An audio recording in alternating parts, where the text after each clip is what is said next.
Snow swept violently across the narrow mouth of the Kabul Pass, carried on a wind so cold it stripped breath straight from the lungs.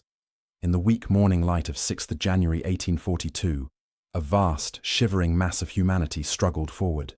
British soldiers, sepoys, cavalrymen, camp followers, families, servants, and workers. Around 16,000 people, an entire Anglo-Indian army with its civilian dependents, pushed into the mountains east of Kabul, entering a frozen world of jagged cliffs and hostile ridgelines. The air was thin, the sky colourless, and every sound carried sharply. Groaning wagon axles, dying pack animals, distant rifle cracks echoing from unseen heights. Ahead of them lay barely 90 miles of terrain, but it might as well have been the far side of the world. Almost none of them would reach the end. This desolate scene was the opening phase of one of the greatest catastrophes in British imperial history, the retreat from Kabul during the First Anglo-Afghan War. The disaster was not sudden.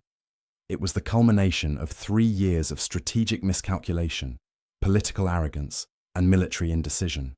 To understand how these thousands came to be trudging through deep winter snow under constant threat of attack, one must look back to the late 1830s and the geopolitical drama known as the Great Game. Britain, fearing Russian influence expanding toward India, threw its support behind Shah Shuja Durrani, a former Afghan ruler now restored to power by British force. In 1839, the Army of the Indus marched triumphantly into Kabul, reinstating Shah Shuja and driving his rival, Dost Muhammad Khan, into exile. Yet occupation proved far more difficult than conquest. The British built their cantonments on an exposed plain, over a mile outside the security of Kabul's ancient Bala Hissar fortress. Diplomats cut subsidies to powerful tribal chiefs, assuming loyalty could be maintained through prestige alone. Shah Shuja, reliant on British bayonets and unable to command genuine allegiance, was viewed by many Afghans as a foreign puppet. Though the city seemed quiet on the surface, resentment simmered just below. British officers lived in relative comfort, while local grievances grew sharper and more bitter. By 1841, the situation had become critically unstable. Tribal support evaporated as the subsidies ended. The countryside seethed with discontent, and Kabul became a powder keg awaiting a spark. That spark came on 2nd November 1841, when an enraged mob murdered the famed political officer Sir Alexander Burnes and his staff. The uprising spread rapidly. Attacks on British positions intensified, supply lines were cut, and the cantonments, poorly placed, poorly fortified, and commanded by an aging, infirm officer, were pushed into crisis. At the heart of this escalating disaster stood Major General William George Keith Elphinstone, a once respected veteran, now plagued by illness and indecision. His commanders, including the aggressive and capable Brigadier General John Shelton, urged more decisive measures. Yet Elphinstone delayed, hesitated, and allowed the initiative to slip away. Afghan forces, increasingly coordinated under Muhammad Akbar Khan, son of Dost Muhammad, seized control of high ground around the cantonments. Events reached a dark turning point on 23 December 1841. During what was meant to be a negotiation, Akbar Khan seized and murdered the chief British envoy, Sir William McNagton. His mutilated body was displayed to the crowds in Kabul, a horrifying symbol of the unravelling occupation. British morale collapsed further. Cold, hungry, surrounded, and losing influence by the day, the garrison's position became untenable. Negotiations were revived under Major Eldred Pottinger, and they produced desperate terms.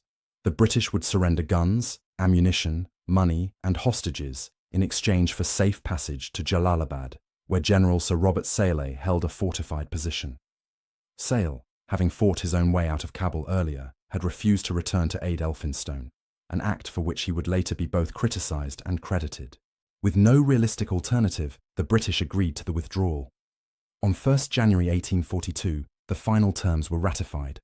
5 days later, the retreat began. Now, on the bitter morning of 6 January, winds tore at greatcoats and turbans alike. Snowdrifts swallowed the hooves of cavalry horses and the feet of sepoys. The mass of people moved slowly, like a single heaving organism, burdened with baggage animals, carts, and thousands of terrified civilians. The promised Afghan escort was nowhere to be seen. Food and fuel, pledged as part of the Safe Passage Agreement, did not arrive. Behind the column, Afghan fighters reoccupied the abandoned cantonments, killing the wounded and sick left behind. Ahead lay the narrow defiles and towering heights of the Kabul Pass, where shadows clung to the cliffs and riflemen waited just beyond sight. The road to Jalalabad was barely 90 miles long, yet for an army stripped of its artillery, weakened by cold, and encumbered by thousands of dependents, each mile was a battle in itself. Within hours of leaving Kabul, the retreat began to dissolve into confusion and terror, and as the column pushed deeper into the mountains, the true scale of the catastrophe ahead became clearer. This was no orderly march. It was an army marching into the jaws of annihilation. The retreat from Kabul did not materialize from a single moment of misfortune. It emerged from years of misjudgment, strategic complacency, and political delusion that had unfolded long before the first snow fell on the passes. To understand why thousands of men, women, and children now trudge through Afghanistan's winter wilderness, one must rewind to the earliest decisions that set the stage for disaster. When the British restored Shah Shuja Durrani to the Afghan throne in 1839, the operation had seemed relatively straightforward. The East India Company feared Russian advances into Central Asia and believed a friendly ruler in Kabul would serve as a buffer for India. A swift invasion installed Shah Shuja, and the army of the Indus marched back toward India in triumph. Kabul appeared subdued, the politics seemingly settled. But beneath the surface, the British occupation rested on fragile foundations. Instead of relying on traditional Afghan structures, tribal alliances, personal loyalty, and monetary subsidies, the British attempted to impose their own administrative logic. Subsidies, which had long kept tribal chiefs cooperative, were reduced or withdrawn entirely. It was a cost-saving measure that ignored a simple truth of Afghan politics. Loyalty was purchased, not assumed. The reduction of payments alienated the very groups whose support had been essential to maintaining stability. Anger spread through the Ghilzai tribes, whose control of the eastern passes made them critical to the security of the Kabul-Jalalabad road. Their resentment grew sharper each month, eventually turning to outright hostility. Compounding these errors was the ill-considered decision to house the main British force in vulnerable cantonments built on the open plain north of Kabul. These cantonments, placed over a mile from the defensive safety of the Bala Hissar fortress, were poorly sited, poorly fortified, and surrounded by walled villages and high ground. The reasons for their placement were political, intended to symbolize confidence and goodwill, but the effect was strategic calamity. Soldiers joked bitterly that the cantonments had been designed for ornament, not defense. For a time, the occupation continued under a veneer of calm, but dissatisfaction deepened through 1840 and 1841. Shah Shuja, despite British support, never gained meaningful popular legitimacy. Many Afghans viewed him as a ruler installed by foreign bayonets. Meanwhile, British officers and diplomats lived leisurely lives, giving the impression of detachment from local realities. Their confidence masked the true fragility of their position. Then, in early 1841, unrest began to simmer openly. Tribal leaders, deprived of their traditional payments, banded together in secret councils. In Kabul, rumors circulated that the British planned permanent dominion over the country. The sense of occupation, rather than partnership, inflamed public anger. The British political machinery continued to insist the situation was manageable, even as the warning signs multiplied. Everything changed on 2nd November 1841. A furious Kabul crowd stormed the residence of Sir Alexander Burnes, a prominent political officer known across Central Asia. Burnes had become a symbol, admired by some, despised by others. But on that morning, he and his staff were murdered in a frenzy of violence. The rising had begun. From that moment, events accelerated beyond anyone's control. Afghan fighters seized key positions around Kabul. Supplies were cut off. Communication with the outside world became sporadic. The British cantonments, poorly positioned and thinly defended, found themselves surrounded by hostile forces. Winter loomed on the horizon, and food stocks dwindled. Inside the cantonments, leadership paralysis proved fatal. Major General William Elphinstone, plagued by illness and uncertainty, issued few decisive orders. His subordinate, Brigadier John Shelton, advocated aggressive action, but his abrasive manner undermined cooperation among the already fractured command. Officers disagreed openly on strategy, and the resulting indecision left opportunities unseized, positions abandoned, and morale shattered. The situation worsened dramatically on 23 December 1841. During an attempted negotiation outside Kabul, the senior British political agent, Sir William Hay MacNagtan, was seized and killed by Muhammad Akbar Khan, who had become the central figure of Afghan resistance. The brutal display of MacNagtan's mutilated body in Kabul sent shockwaves through the garrison. What little authority the British still possessed evaporated instantly. With food running scarce, ammunition low, and the enemy closing in from all sides, the British sought new terms. Negotiations fell to Major Eldred Pottinger, who fought desperately to secure the survival of the garrison. The agreement he ultimately accepted was humiliating. The British would surrender most of their artillery, hand over money, and provide several hostages, including women and children, in exchange for a guaranteed safe passage to Jalalabad. Yet even these terms were built on sand. Promises of protection were vague, and the political landscape shifted continually as different tribal factions asserted their influence. But with no alternative, and the cantonments doomed to eventual starvation or storming, the British commanders accepted. On 1 January 1842, the withdrawal was formally approved. The date of departure, 6th of January, would seal their fate. Winter had arrived in full force. Temperatures plunged far below freezing. The snow-covered passes became narrow, icy corridors where thousands could barely move forward.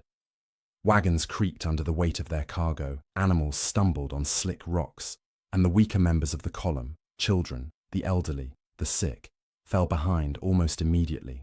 As the retreat column emerged from the edges of Kabul and wound toward the mountains, Afghan sharpshooters watched from distant ridges. Their long-barreled Jaziles had far greater range than the British muskets.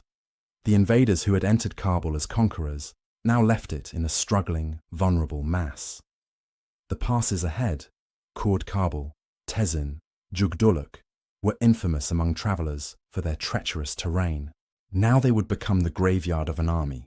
The frozen breath of thousands hung in the morning air as the British column wound its way toward the Khoord Kabul Pass, the first major obstacle on the road to Jalalabad. The sheer scale of the withdrawing force made movement painfully slow. Around 4,500 soldiers, both British and Indian sepoys, marched alongside more than 12,000 camp followers, families, labourers, servants and workers, forming a sprawling, vulnerable procession that stretched for miles. Horses slipped on ice, camels groaned under heavy loads, and the sick and elderly were carried on makeshift litters through snow that grew deeper with each mile. Almost immediately, the promises made to secure the withdrawal began to collapse. The Afghan escort that was supposed to ensure safe passage failed to appear. Food and fuel, which had been guaranteed as part of the agreement, were nowhere to be seen. The retreating army had been assured of protection. Instead, it entered the mountains alone. Every mile travelled revealed just how exposed the column truly was. Snowfall intensified as the day progressed. Gusts of wind swept across the narrow track, chilling men to the bone and forcing them to hunch low to maintain balance.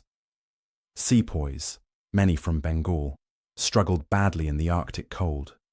Their fingers stiffened on musket stocks. Their feet, unaccustomed to such temperatures, went numb. Some collapsed in the snow and never rose again. British soldiers, wrapped in greatcoats and shakos dusted with white frost, trudged forward silently, conserving energy for the growing ordeal. From the surrounding cliffs, the first signs of danger appeared. Silhouettes moved along the skyline, Afghan sharpshooters taking positions on the heights.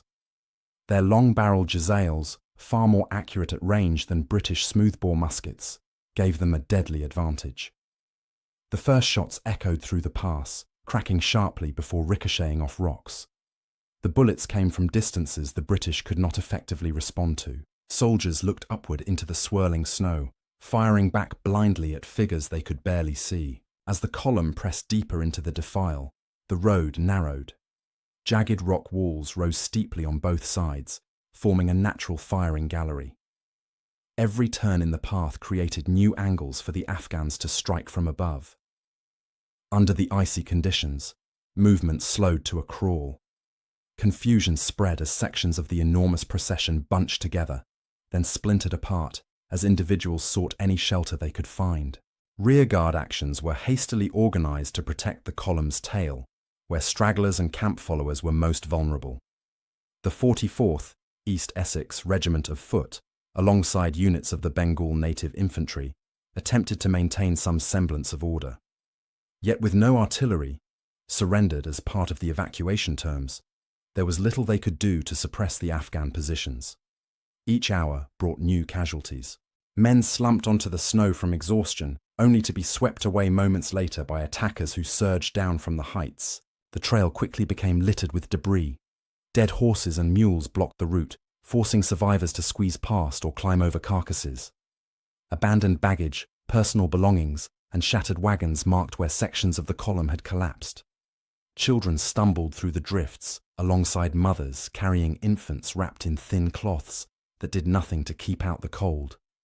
The cries of the freezing and wounded carried down the line, merging into a single haunting chorus. By the end of the first full day, the army had barely made progress. Night fell rapidly in the mountains, and with it came temperatures that plummeted far below freezing. Fires were nearly impossible to light, dry wood was scarce, and most supplies had been left behind in Kabul as part of the negotiated withdrawal. Units huddled together on patches of ground swept temporarily clear by the wind, sheltering from the gusts that cut through the night like knives. Frostbite set in quickly.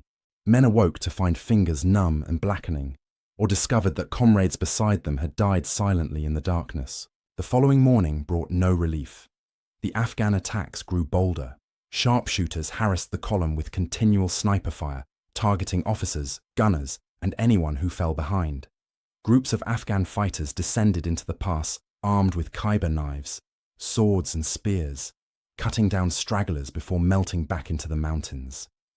For the retreating force, every step forward felt like movement through a gauntlet. The lack of leadership proved devastating.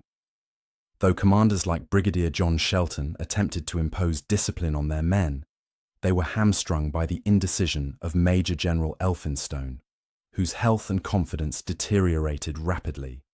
Orders were unclear, often contradictory. Units became separated, communications broke down, and officers could not effectively coordinate defensive positions. This confusion left the column moving blindly into danger, unable to mount a unified response to the attacks from above. The terrain itself seemed determined to crush the retreat. The snow deepened with each ascent. In narrow stretches, the ground turned into a treacherous mix of ice and slush, where animals slipped and fell, dragging handlers with them. In broader areas, the drifting snow concealed holes, rocks, and hidden drops. Dozens were lost to falls or buried under slides of fresh powder. It became apparent to those still marching that this was not a retreat. It was the slow, methodical destruction of an army. Every mile cost lives. Every hour drained strength. And ahead were even narrower passes, Tezin and Jugdulluk, where Afghan tribes held overwhelming advantages. As the battered remains of the column emerged from the Kabul Pass, they carried with them the bitter knowledge that the worst was yet to come. The road ahead only grew more perilous, and with each passing moment, the safe haven of Jalalabad felt increasingly unreachable. The shadow of annihilation had begun to fall over the entire retreating force. As the shattered remnants of the retreating column emerged from the Kabul Pass, the magnitude of their predicament became painfully clear. They had survived only the first of several narrow defiles, and already the army was disintegrating. The cold deepened with each passing hour, and the mountains ahead grew steeper, darker, and more hostile. Thousands had already fallen, shot from the ridges, frozen in the snow, or lost in the chaos. But the true killing grounds still lay before them: the murderous corridors of Tezin and the infamous Jugdulluk Pass. The landscape beyond Khord Kabul plunged sharply into a widening plain where the column hoped to regroup. But even here, the ground was treacherous, blanketed with wind-blown snow and littered with the bodies of those who had fallen during the first day. The cold was relentless. Horses shook uncontrollably, their breath forming thick plumes in the icy air before fading into the howling wind. Camels collapsed beneath their loads and froze where they fell. For the survivors, movement was the only shield against hypothermia, yet movement itself had become a battle. The Afghan fighters were not content merely to snipe from afar. As the British forces attempted to reorganize, groups of tribal warriors descended from the hillsides in sudden, swift charges. They aimed for the long tail of the column, where stragglers and families clustered in desperate clumps. Using curved swords, Khyber knives and spears, they struck with terrifying speed, then vanished into the rocks before the British could respond. Every such attack tore away another piece of the retreating mass, and with it, the last illusions of control. The Tezin Valley offered a brief illusion of space, but no safety. The valley floor was choked with fresh drifts that slowed progress to a crawl. Afghan sharpshooters, positioned high on the surrounding ridges, continued their deadly fire. Their Jezails, long-barreled and remarkably accurate at great distances, made it nearly impossible for the British to return effective fire. Soldiers moved forward with heads lowered, bracing against hammering winds, while bullets whistled past their ears or struck with sickening thuds. The column tried to maintain its structure, but leadership faltered. Commands from Major General Elphinstone grew increasingly ineffective. Orders were inconsistently relayed, often contested by officers who believed they knew better, and frequently rendered irrelevant by the chaos of the terrain. Brigadier John Shelton, though more decisive, could not impose unity on forces that were freezing, exhausted, and scattered over miles. By the time the column reached the approaches to Tezin Pass, the situation had deteriorated into near-complete disorder. The sheer number of civilians, around 12,000 to 14,000, created bottlenecks as families attempted to protect children and animals while staying close to military units. At the same time, sepoys from Bengal, weakened by the cold and starvation, struggled to keep pace. Many collapsed in the snow, overcome by frostbite and exhaustion. Tezin Pass became a funnel of death. The walls closed tightly around the column, forcing it into a single, narrow track. The Afghans controlled the heights, firing relentlessly downward and striking baggage animals, officers, and anyone who fell behind. Muskets from the 44th Foot and Bengal Native Infantry returned fire where possible, but the angle of the cliffs made accurate shooting nearly impossible. As the day wore on, a blinding snowstorm swept through the pass. Visibility dropped to mere feet. In the swirling white haze, panic spread. Units became separated. Families were swallowed by the storm. The path ahead vanished beneath shifting snow, and Afghan sharpshooters, unseen but ever present, continued to fire into the blizzard, each flash of their guns briefly visible before darkness swallowed it again. When the storm finally passed, the survivors faced a landscape transformed into a graveyard. Hundreds of bodies lay half buried in snowdrifts. The wounded shivered uncontrollably, many unable to stand. Animals lay frozen in grotesque shapes, their loads scattered across the ground. The path to Jugdulluk lay ahead, but the column no longer resembled an army. It was a shivering, ragged procession of individuals clinging to life, and still they marched.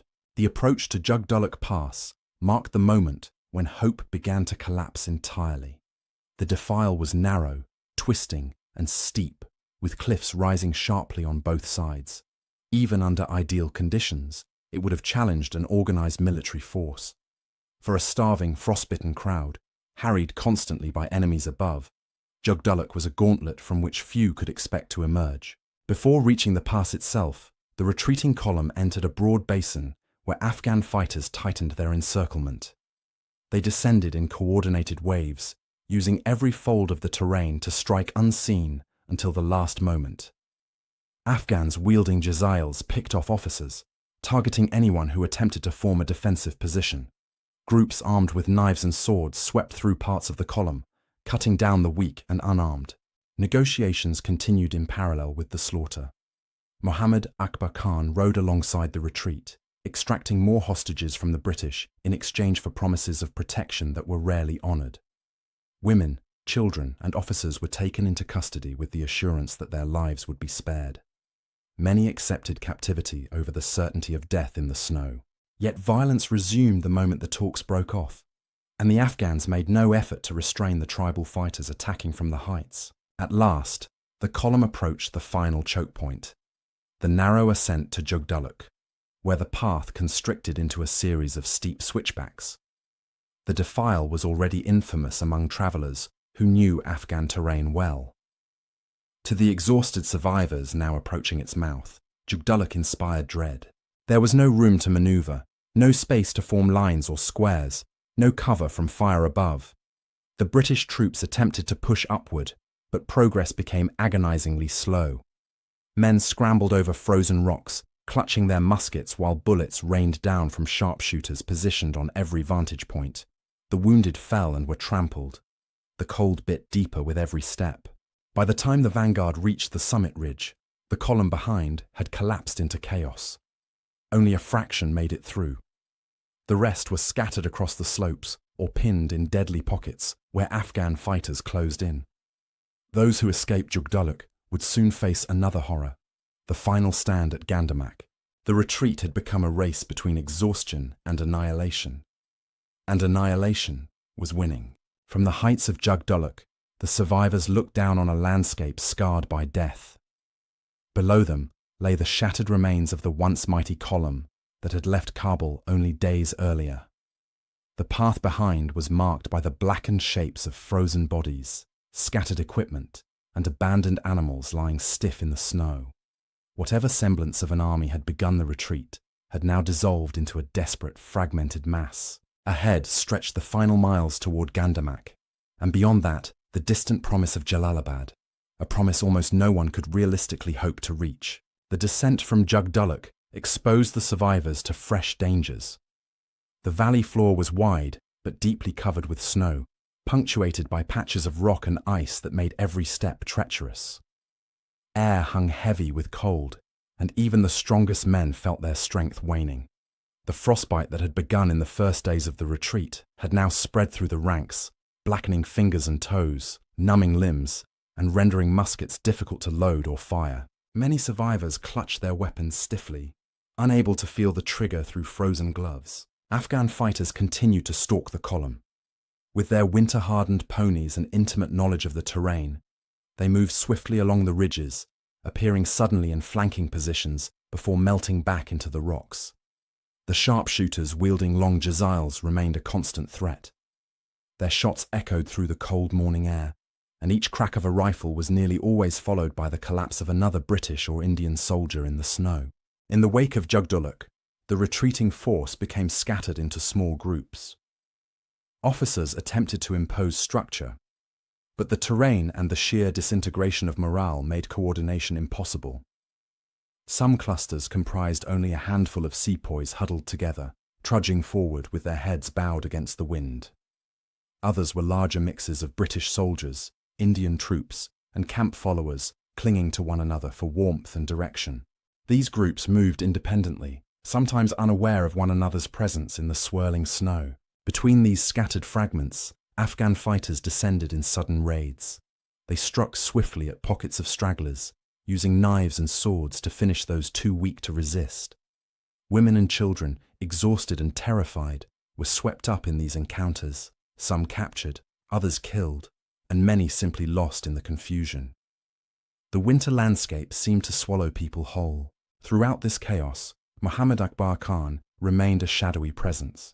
He continued to approach the British leaders with offers of negotiation, promising that those who submitted to his custody would be spared.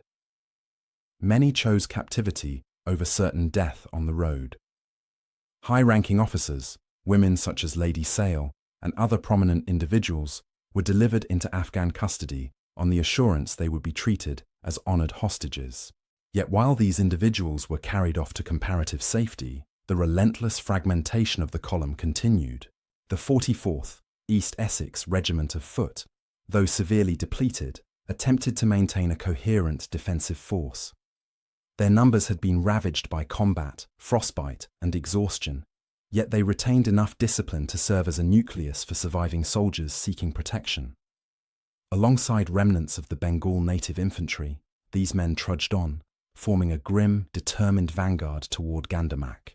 But the snowstorms that followed Jugdulluk battered them mercilessly. Blizzards obscured the trail, transforming the landscape into a shifting maze of drifts and white walls. Soldiers stumbled forward through knee-deep snow, their uniforms stiff with ice, their faces raw from the wind. Muskets became almost useless. Gunpowder, exposed to constant moisture and biting wind, became damp and difficult to ignite. Cartridges froze solid. Many survivors carried their muskets only as walking sticks or as clubs for the close combat they increasingly expected. On the third day after leaving Kabul, the survivors entered the desolate stretch leading to Gandamak. The area was a bleak expanse of snow-covered ground surrounded by ridgelines. Here, the remnants of the 44th Foot tried to regroup with other scattered elements of the retreat. They had few resources left, almost no ammunition, minimal food, and only a handful of exhausted officers able to enforce any structure on the men. It was at this stage that reality became undeniable. The retreat was no longer a movement toward safety. It had become a slow, inevitable march toward destruction. The question was no longer whether the army could reach Jalalabad. It was how many would be alive by the time the final confrontation occurred. Still, the survivors pressed onward. A few hundred soldiers remained in fighting condition, supported by sepoys whose discipline had held even under unimaginable conditions. Beyond them trailed a long line of civilians and non-combatants, many of whom had already succumbed to the elements. The column reduced itself through attrition into something smaller and smaller with each passing hour. Wild speculations circulated among the survivors. Some whispered that General Sale might march out from Jalalabad to rescue them. Others believed that negotiations might finally secure safe passage. But those who had endured the passes knew that hope had become a luxury long lost. The only certainty was that the Afghans held every advantage: terrain, weather, numbers, and initiative. The ground ahead rose gently toward a small, snow-covered ridge. Gandamak, a location that would soon become synonymous with tragedy. The men who approached it carried the last embers of British resistance in Afghanistan. Here, the survivors prepared themselves for one final stand, driven not by strategy or even command, but by the simple, desperate instinct to endure. The noose that had tightened at Khoord Kabul and constricted through Tezin and Jugdulluk was now almost completely closed. The survivors, surrounded by miles of silent, frozen terrain, could feel it closing with every breath. What awaited them at Gandamak would enter legend. The rise toward Gandamak was gentle, almost deceptively so. A smooth, snow-covered slope led upward to a rounded ridge, its contours softened by layers of wind-blown powder. But for the survivors approaching it, Gandamak represented the final threshold between life and death. Every step toward that ridge was taken by men who had nothing left. No strength to spare, no ammunition to rely on, and no hope except the instinctive drive to keep moving. By the time the leading elements reached the lower slopes, the number of fighting men had dwindled to a fraction of those who had left Kabul. Perhaps a few dozen soldiers from the 44th East Essex Regiment of Foot, accompanied by scattered sepoys and officers, still maintained a semblance of order. Their uniforms were ragged, torn by days of marching through ice and battle. Faces were drawn, frostbitten, and hollowed by hunger.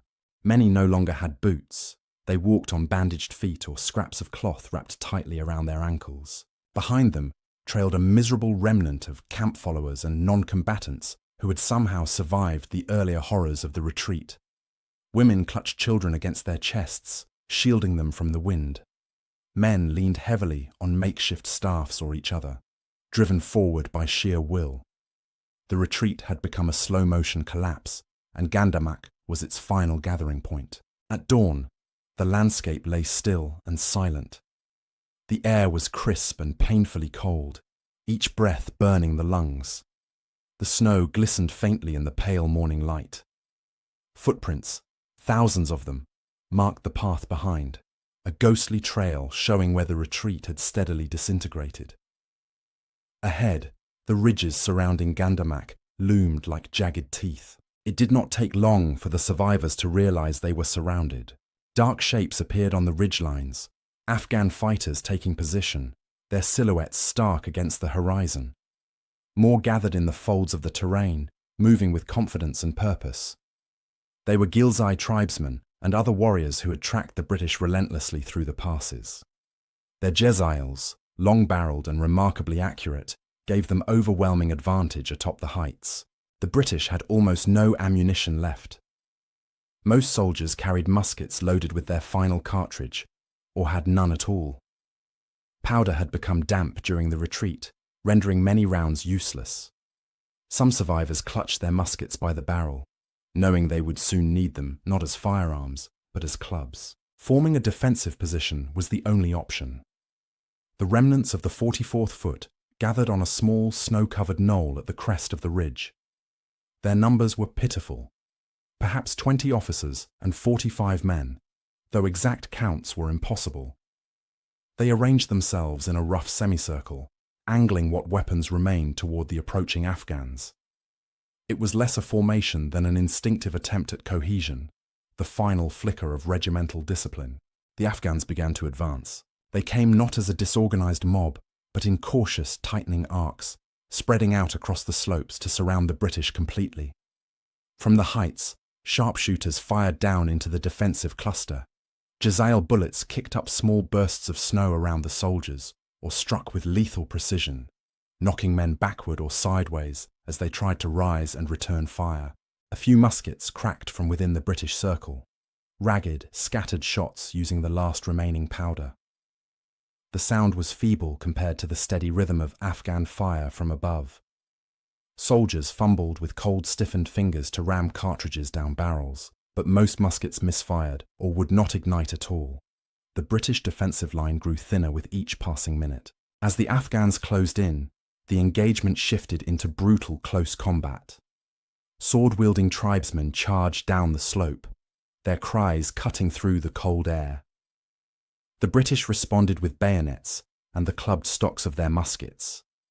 Men grappled in the snow, slipping on ice, fighting desperately against overwhelming numbers. The clash was chaotic and intimate, steel against steel, bodies colliding, boots scraping for purchase on frozen ground. Despite their exhaustion, the survivors fought with ferocity born of desperation. Officers of the 44th Foot stood shoulder to shoulder with sepoys, each man striking out to buy a few more seconds of life. Yet the outcome was never in doubt. Outnumbered, freezing, and armed with failing weapons, the British circle shrank rapidly. One by one, defenders fell. Some collapsed from their wounds, others from sheer exhaustion. Snow around the knoll darkened as blood soaked into the drifts. The last few men fought with bayonets alone, lunging at attackers who closed in from every direction. Their resistance, though courageous, was eventually overwhelmed. When the final blows fell, the ridge fell silent again. Gandamak, once a small and unremarkable rise in the Afghan wilderness, had become the tomb of the last organized British force of the Kabul garrison. Among the few who survived the fighting were several soldiers taken captive. Their lives were spared, though they were marched into captivity with the other hostages already held by Afghan forces. But they were exceptions. For most on that ridge, Gandamak marked the end. In the aftermath, the snow-covered hill stood as a silent monument to imperial miscalculation. Scattered across it lay torn uniforms, broken muskets, and the bodies of men who had marched into Afghanistan with confidence only to be destroyed by winter, terrain, and the unyielding resistance of Afghan tribes. Yet even as the last defenders of Gandamak fell, one man still pushed onward, a soldier on a wounded, staggering pony who had survived ambush after ambush. His journey toward Jalalabad would become legend. The annihilation was almost complete. Only a single silhouette was still on the move. In the wake of the slaughter at Gandamak, the retreat from Kabul entered its final, haunting stage. The last organized British resistance had died on that snow-covered ridge, leaving behind only scattered fugitives. isolated survivors who had slipped away during the chaos or been driven onward by sheer desperation. Among these few was a medical officer from Shah Shuja's contingent, Assistant Surgeon William Brydon. His solitary journey through the frozen valleys and hostile ridges toward Jalalabad would become the enduring symbol of the entire catastrophe. The landscape that Brydon entered was bleak beyond imagination. Snow lay in deep drifts across the valley floors, forming a featureless expanse broken only by jagged outcrops and the occasional wind-sculpted ridge. The air was so cold it seared the lungs, and every breath produced a fleeting white cloud that vanished instantly into the surrounding emptiness. Somewhere behind him, over the rise at Gandamak, the final echoes of gunfire had faded. Ahead lay miles of terrain dominated by Afghan fighters who had harried the retreat from the beginning. Brydon was wounded, struck in the head, his skull partly protected only by a thick notebook he habitually tucked beneath his cap. Blood crusted on his face and froze in the sharp wind. His pony, ribs visible beneath matted fur, limped sharply on one leg. Yet both man and animal pressed forward, driven by some final spark of endurance. All around him, the remains of the column were scattered across the snow. Bodies lay half buried by the wind, frozen in postures of exhaustion or flight. Broken muskets, abandoned packs, and the frames of shattered carts marked the passing of thousands. Even the footprints had begun to disappear under new layers of snow, as if the land itself was erasing any trace of their presence. Afghan fighters still ranged across the terrain. Some pursued remaining fugitives, others looted what possessions they could find. But Brydon's path, whether through fortune or the distraction of the ongoing killings, ran through stretches of eerie silence. When riders did appear, he kept to dips and folds in the terrain, guiding his pony along the least exposed routes. The snow muffled sound, allowing him to hear distant shouts or hoofbeats and avoid detection. At times, other survivors emerged briefly from the whiteness, sepoys limping through the drifts, camp followers staggering onward until the cold claimed them, or scattered soldiers attempting to reach Jalalabad on foot. Some called out weakly for help, but collapsed moments later. Others simply stared past Brydon with vacant eyes, fixed on nothing. None were able to keep pace with the wounded surgeon. As the hours passed, the monotony of snow and rock became disorienting. Brydon's mind drifted between clarity and numbness. The cold gnawed at his extremities. His pony labored under the strain, slipping on icy slopes and stumbling through deep troughs carved by the wind. The sun, when it appeared, cast a pale, brittle light over the valley before disappearing again behind thick clouds. Late in the afternoon of 13th January 1842, as the light began to fade, Brydon reached one of the final approaches to Jalalabad. The distant fortress, held by General Sir Robert Sale, lay several miles ahead, but the route remained perilous. In these final stretches, Afghan attackers appeared once more.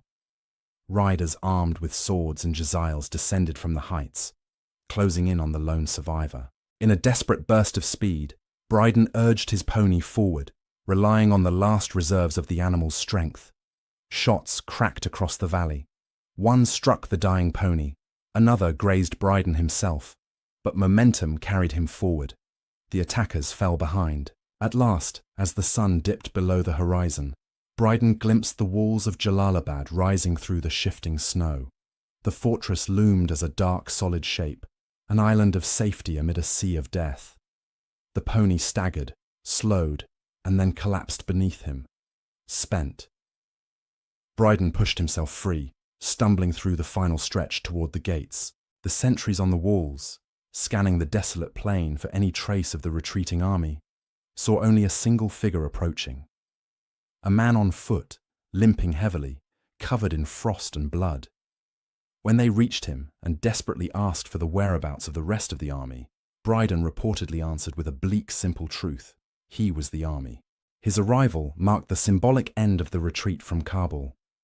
Though more than 100 survivors would later emerge from captivity or escape through mountain paths, Brydon was the only European from the main column to reach Jalalabad alive. His lone appearance on the fortress approach became the defining image of the disaster, the visual embodiment of a catastrophe that had consumed almost 16,000 people.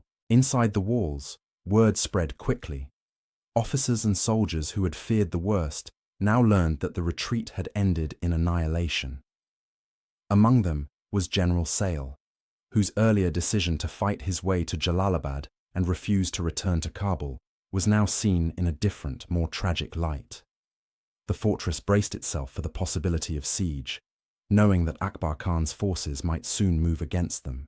Beyond the walls, the snow-covered valleys and mountain passes that stretched back toward Kabul remained silent. The trail of destruction that marked the retreat lay frozen beneath fresh layers of snow. The bodies of the fallen, British, Indian, Afghan, were left to the elements. The wind swept down from the heights, erasing the tracks of the living and covering the dead. The greatest disaster in British imperial military history had reached its final, desolate moment. Yet the repercussions were far from over. A reckoning would soon follow, carried by an army sent not to hold Afghanistan, but to avenge what had been lost. The retreat from Kabul had ended, but the shockwaves of the disaster were only beginning to spread. When news of the annihilation reached British India, disbelief gave way to anger, and anger to resolve. An empire that prided itself on discipline, military precision, and martial superiority had witnessed the destruction of an entire expeditionary force. The loss of nearly 16,000 soldiers and civilians, a calamity unparalleled in the annals of British imperial warfare, demanded a response. In the months following Brydon's arrival at Jalalabad, the British prepared an expedition not to reclaim Afghanistan for strategic gain, but to restore their wounded prestige. This force, often called the Army of Retribution, assembled with one purpose: to march to Kabul, recover surviving hostages, punish those responsible for the massacre, and demonstrate that the empire's military might had not been broken by the frozen passes of the Hindu Kush.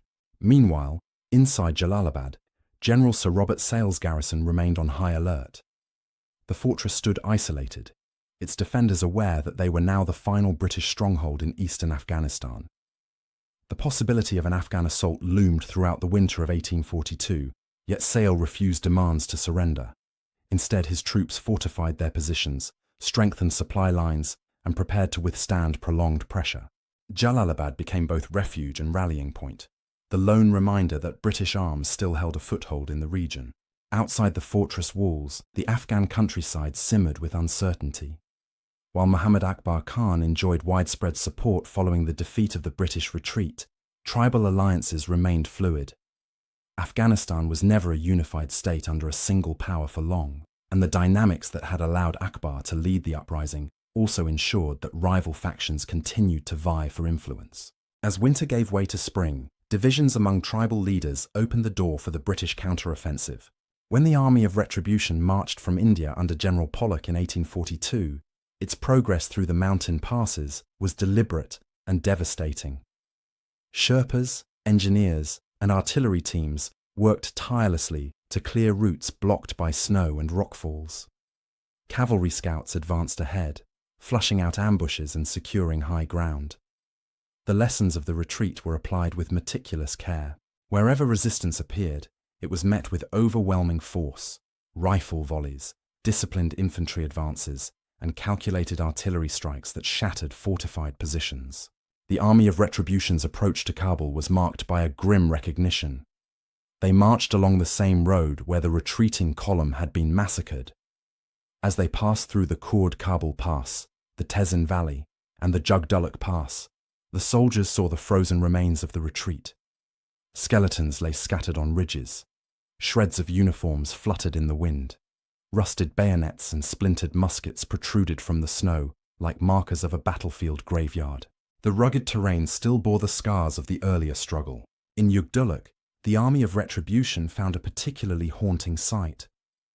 The bones of those who had fallen in the bottleneck were piled in tangled heaps, stripped by scavengers and bleached by the sun. The scale of the carnage stiffened British resolve. When the army reached Gandamak, the scene was even more stark. The ridge, where the last defenders had made their stand, remained littered with fragments of the 44th Foot's equipment. Some of the men marching with Pollock had known the fallen or belonged to the same regiments. The emotional weight of the journey was heavy and inescapable. As the British forces closed in on Kabul, Akbar Khan retreated into the surrounding countryside. Political upheaval resumed as tribal factions jostled for advantage, and the population braced itself for the arrival of a vengeful army. Yet the British did not come to reoccupy the country. Their objective was specific and limited: recover the hostages, deliver retribution, and leave. When the British entered Kabul in September 1842, they did so with controlled force. Buildings associated with the uprising were destroyed, including sections of the bazaar where British bodies had been displayed during the rebellion. But the retribution, though harsh, was not indiscriminate. Hostages, including women and children, were freed after months of captivity. Their return became a rare note of relief in an otherwise grim chapter. With the objectives met, the British prepared to withdraw from Afghanistan. The occupation that had begun with confidence in 1839 now ended with a sobering recognition. Afghanistan could not be held by force alone. The terrain, tribal politics, and fierce independence of its people had proven resistant to foreign domination.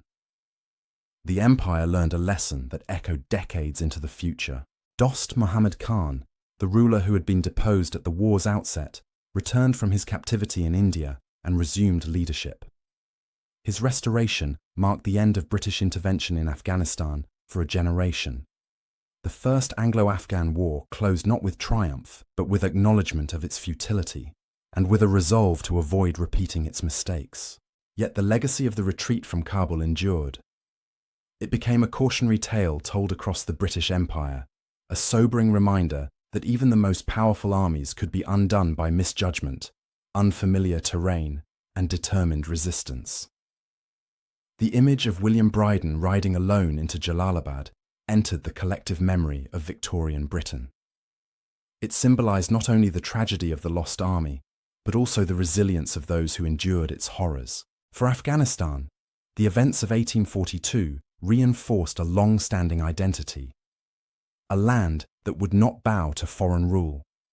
The mountains, valleys, and passes that had witnessed the destruction of Elphinstone's army became emblematic of the nation's defiance. The retreat from Kabul joined the long history of invasions repelled by Afghan strength and unity. As decades passed, historians and military scholars returned repeatedly to the lessons of the First Anglo-Afghan War.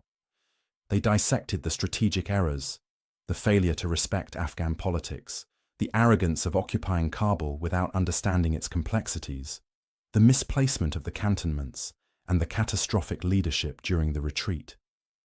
These insights shaped future policy, military planning, and diplomatic caution. But for those who had marched through the snow in January 1842, the experience needed no analysis. The frozen passes, the relentless attacks from the heights, the blinding blizzards, and the final stand at Gandamak formed memories too brutal to fade. Afghanistan had become the graveyard of an army. And though the empire endured, the retreat from Kabul remained etched into its history as a stark warning of the costs of hubris. The mountains that had swallowed the retreat grew quiet again, their peaks dusted with the same snow that had claimed thousands. The wind carried no echoes of musket fire, no cries of fleeing soldiers, only the silent legacy of a disaster that had shaken an empire to its core. Thank you for listening to our story. If you found this history as fascinating as we did, please like this video and subscribe to British War History for more. We read all of your comments, so be sure to leave your thoughts below. We'll see you in the next video.